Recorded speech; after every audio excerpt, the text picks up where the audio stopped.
Is that what we call it, Kinsha? Yes. Today I'm flying somewhere I've never been to do something I've never done. Personally, I'd prefer not to fly this thing.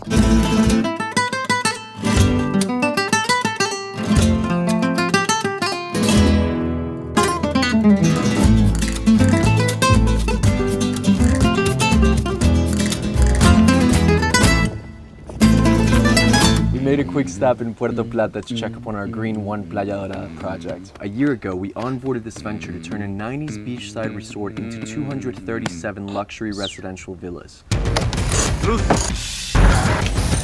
100 of which have already been sold. In one single year. Thankfully, with a lot of hard work from my parents and their partners, the project is running beautifully and smoothly, and if you're interested in buying a very fair price luxury villa, contact us down below. But from there, we took the plane and onboarded to our second location.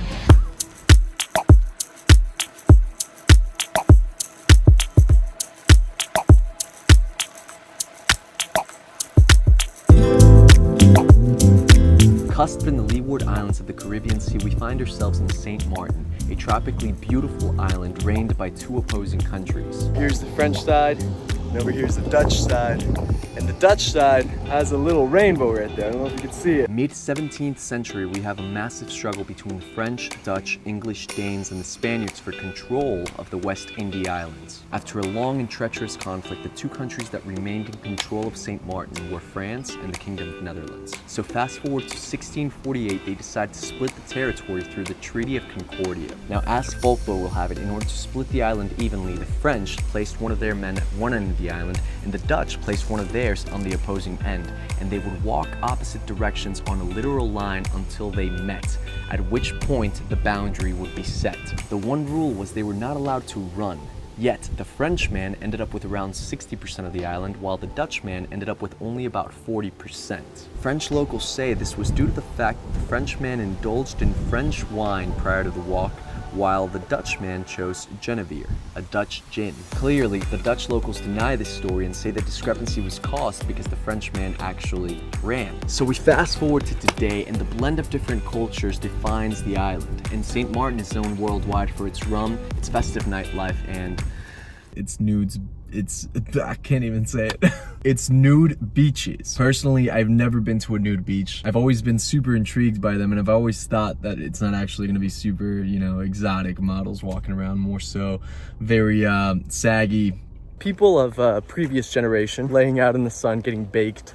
Either way, it's gonna be an experience. Gotta say, it doesn't live up to the nudist beach name, given the fact that I haven't seen a single nude person. Neither the older people, oh my god. Never mind. I take it all back. It's a nudist beach. That's where it's happening. Right there. I'm afraid it was exactly like I expected. Women and men metaphorically and literally just letting it hang, A lot of, man. Sheesh. This is as awkward as it gets. You were literally just laying down, Yes. sleeping, Yes. and I was like, hi, are you awake? And she was like, well, I am now. My English is No, I think your English accent sounds amazing. Je parle petit peu français. Oh, ouais. wow. I went over there a little bit, and what I saw was absolutely, horrific. it was, well, yes. Yes, you told me you've never been over there to that Yes, side. I went. Oh, you did go? Yes, And what was your experience? That says it all. You know what the weirdest thing was? There was no, I'm gonna tell you. There was whole families. Mother, father, everyone and their grandmother was full on naked. Yeah, but you already knew that it was normal in the world. No, I've never seen a naked person ever. Oh. No, I'm kidding. You're like, oh. It could be so sad. Maybe for them, Yeah. we are crazy. Absolutely. Thank you for making my video a little better. I appreciate it. I'm sorry for waking you. Awesome. though the country is divided, St. Martiners live harmoniously as one. Of course, there's different mindsets and points of view, like bathing bare naked on the beach with your teenage kids, yet, though that's weird for me, it's normal for them. I believe we can take an important lesson from St. Martiners, and that is listening and empathizing with different points of view, as that is what allows us to grow. It is not time to point fingers or place blame.